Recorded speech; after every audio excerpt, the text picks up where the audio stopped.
Hey, it's Samantha Hartley of the Profitable Joyful Consulting Podcast. This season, we've been talking about consulting insights, and I hope to share a few of those with you today on a very frustrating topic, which is ghosting. When a potential client or somebody we're in conversation with just goes silent on us, doesn't respond to any communication, and is just, that's it, a ghost. So why does this happen? What can we do to prevent it? And actually, what can we do once we're already in that situation? So I wanted to share first, I have somebody in my mastermind group who is struggling with this at the moment, and we've been sharing ideas for her. She has a client who we want to call, or potential client that we'll call Zoe. And she has made an offer to Zoe. Everybody was excited to go forward. Zoe went away to think about it and then has not been heard from since. So this has been about 3 weeks now. And we're all talking about, like, what can we do? Like, what do we believe is happening? Why do clients ghost us? Well, I think it's the thing that we fear is that they got freaked out by the price. They didn't really want it after all. They didn't like us. They don't want to say no to our face because that feels mean. And really, to me, the truth of it is just that it's a complicated decision, probably. It's not an easy yes or a no, and they need time and space away from us to be able to make that decision. That's the best case scenario. That's the best interpretation of this. You know, we can go with any of these negative interpretations, but what I would say is the way you protect yourself the most in this situation is assuming the best. This thing is a yes until you hear differently. And I want you to hold that open, positive energy as far as you know, because you don't know any differently.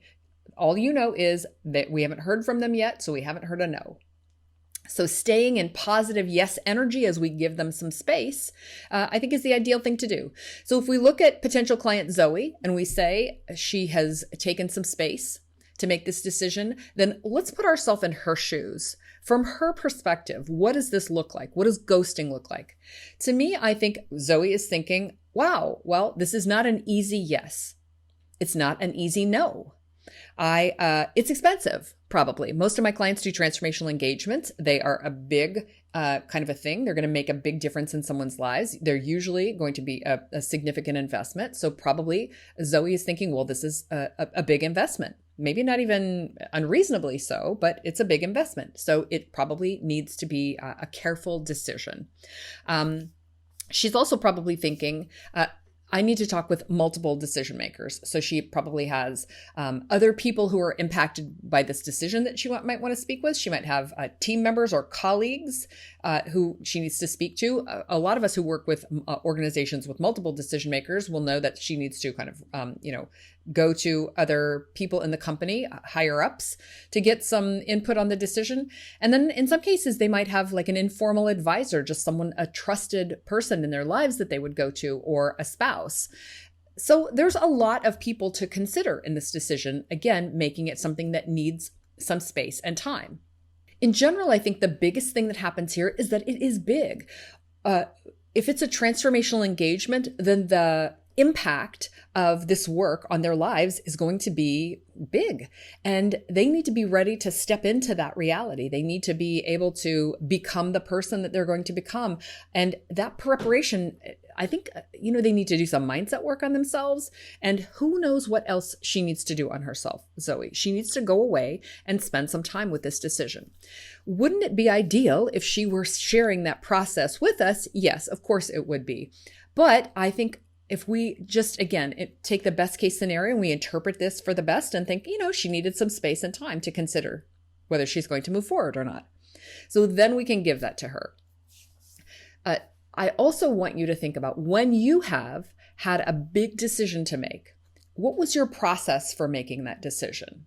A really interesting way that you can have more decisive people in your life and less ghosting is for you to be more decisive. And for goodness sake, never ghost. If I think about the times when I get an email and I don't have time to respond to it right now, and they're looking for some kind of a response from me, whether it's about a meeting or an action that they want me to take, And anybody, not whether I'm a client or friend or anything like that, if you just think about those kind of emails, if you don't have time right now to make that decision, you might delay it. And then another few days goes by and because it fell off the first page of my Gmail, for example, and I think, oh, I just forgot about it. Like there's all kinds of reasons that you might intentionally or unintentionally ghost someone. And so I want you to think about those. And in general, I think a really good practice for us as consultants is to behave the way we want our perfect clients to behave in alignment with what the behavior of a perfect client would be. So get back to people promptly. Don't ghost people. And when you have a big decision to make, does a big decision need to take a long time? Maybe you believe it does, and maybe you believe it doesn't. I think cultivating beliefs in which you can make a big decision quickly can be very beneficial for your business. What does it take for you to make a decision quickly? Over the years, I have learned what my signals are for myself internally, intuitively, logically. What are the things that I need to have answered for me to be able to say quick yes, quick no? That's the thing I would look for you to cultivate and see how that affects how often you end up ghosted. There are a few easy ways that you can prevent ghosting in your sales process. And the first thing is make sure that you're really hooking into the pain and urgency of what your potential client needs. So if in talking with Zoe, my client could have really honed in on what's the pain, what is this costing you? And I think about, in terms of urgency, I also think about the cost of inaction. This is one of my favorite things to discuss with people is if you do nothing, what will happen? And very often the cost of inaction can be catastrophic. Like continuing to put up with this situation it's going to cause losses of revenue, team, time, all, face and some reputation in some cases. Like what can they lose if they do nothing about this? So making sure that you're covering that in your discovery calls and all through actually your marketing process, making sure that you're announcing to potential clients, like you need to do something about this situation. So, really honing in on the pain, urgency, and the cost of doing nothing can be super helpful in your discovery sessions. And the other thing is to make sure you have an agreement about what the next step is. So if they're going to go away and think about it, what I like to do is say, great, when should I follow up with you? And if they say Thursday, I'm like, awesome. Can we put a time on the calendar, 1:00 on Thursday, where you and I can hop on a call and you can just talk me through your decision? Most of the time, people will say yes. And then when we get to that time, either they'll send me an email saying, I just decided it's no, and there's no point in getting on the phone, in which case, good, we have a decision, a definitive decision, or we get on the call and one of two things happens. They're not ready to make a decision yet, so we talk through what they need to hear in order to make a decision, or they say yes, and we move forward. Okay, so that really creates a lot of concretizing around that decision, and it's got a deadline of a meeting. And again, an opportunity for you to help them to make that decision. There's a few things that I wanted you to know about this. And the first thing is that in this process, you are already coaching them. You're already working with them as if they were your client. Because all of the things that you're going to do for them, even though this may not be feel like it's part of your work, a lot of what you're doing is affecting their decision making. And you're leading them, you're modeling things for them, for your clients. And so if I were working with Zoe, once the work has actually begun, a lot of that is going to be strategic work. Right now, the strategy is helping Zoe to make a decision that's in her highest interest. And if it isn't in her highest interest, we need to know that too. And we can decide that this is a no-go for her. And to me, when a client says no because they've decided it isn't actually going to get them what they want, then I release them. I believe them.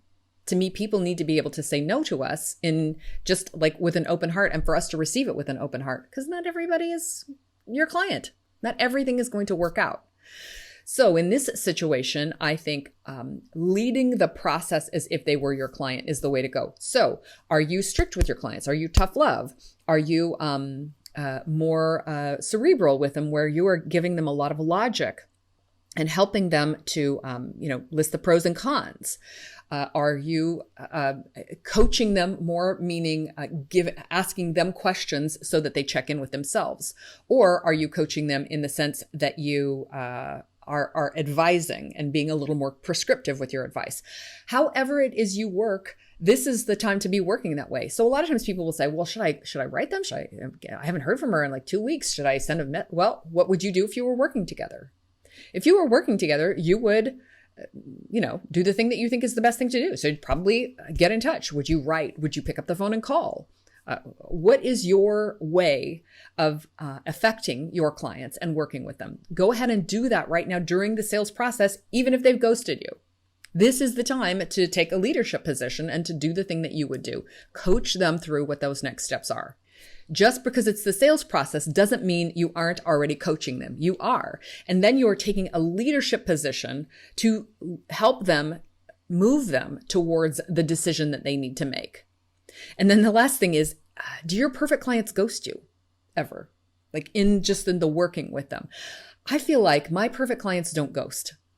Now they can get indecisive sometimes and they might need help with something, but my perfect clients tend to reach out to me. So if you have people ghosting you, I want you to ask yourself the question of, is this really a perfect client? Is this client a perfect fit for me? And if they're not, then you have opportunities to, first of all, if you think, no, this is not a perfect client, then I would go ahead and say, listen, I haven't heard from you, but I've already decided I don't think it's going to be a good fit. And, good luck to you. If you feel like, yes, this is definitely a perfect client. And sometimes my perfect clients get stuck in decisions and they really need me. And then that's when you will reach out and lead them as you would a current client. And the middle ground is, I don't know. I don't feel like this is what my perfect clients do. It's kind of a yellow flag, but it's not a red flag, but it's a yellow flag. Good. So then I would be I'd be curious about what are our best next steps with them and proceed accordingly. Like I'm trying to find out if this is the kind of thing that I'm going to want to work with, or if this is a person who I'm not going to be able to work with. That's that kind of curious phase. So those are ways that you can prevent and also work with the ghosting as it's happening. So what are some actions that you can take when you feel like, I'm so frustrated? Like, what do I do now? So the first thing is, of course, follow up with them. Yes, you are to follow up with them. How do I follow up without becoming a pest? I think when you've been ghosted, you probably already sent a couple of follow-ups already. And now you're in the situation where you're like, well, if I follow up a third time, am I going to be a pest? Or how do I follow up because the first 2 times didn't work? So this is usually once you're in the phase of like, I did follow up, but now I don't know what to do. Here's what you do. I want you to follow up to get a response at all, not to get a yes or no to your proposal. I want you to get any response whatsoever. Okay. So this can be the kind of email that you send to say, just to get anything back from them, or you can send a text to them. It can be something like, hey, just checking on you. I don't need a response. I don't need an answer about the proposal. I just want to make sure that everything is okay with you. Or a shorter version of that. In my mastermind program, we have brainstormed numerous little ways to get a response from someone, knowing what we've all tried and we've proven to be tried and true in the past for ourselves. So collect this for yourself. If you've had somebody write you a short note that you answered real quickly, then you have experienced that. But it can also be something like, can you talk this afternoon? Or would you be available next Tuesday for us to talk this through? Something where you can just get a yes, no, something response. I love to send multiple choice emails where it says, are you A, B, C, and then A is something like busy, still thinking about it. B, I'm out, or C, something else, and let them respond to that with just one letter. What you want is to keep the relationship and the communication channel open because they have, as far as we can tell, they've closed it, or we're not sure if it's closed. Personally, I'd prefer to have a no than to be ghosted ongoingly because it's too much open energy, leaking out that direction. So, if you can offer a no as an easy response for them, then that can also help. And I know it can be upsetting when you offer a no and someone says no, especially when you've been strung along for a little while. The second thing that you can do is you can use this time to remove their fear and risk by sharing case studies. So it's always good at this time if the things that you are sending in your follow-ups, hey, just got this note in from a client, or hey, we just completed this case study, super excited about how it came out, wanted to share it with you, those kinds of things. So if you are sending information, you're like, I'm not sure, it's my 5th follow-up. Have plenty of people I work with who are like, it's, the second month they've been being ghosted and it's their 5th or 10th follow-up. And they're like, now what do I send?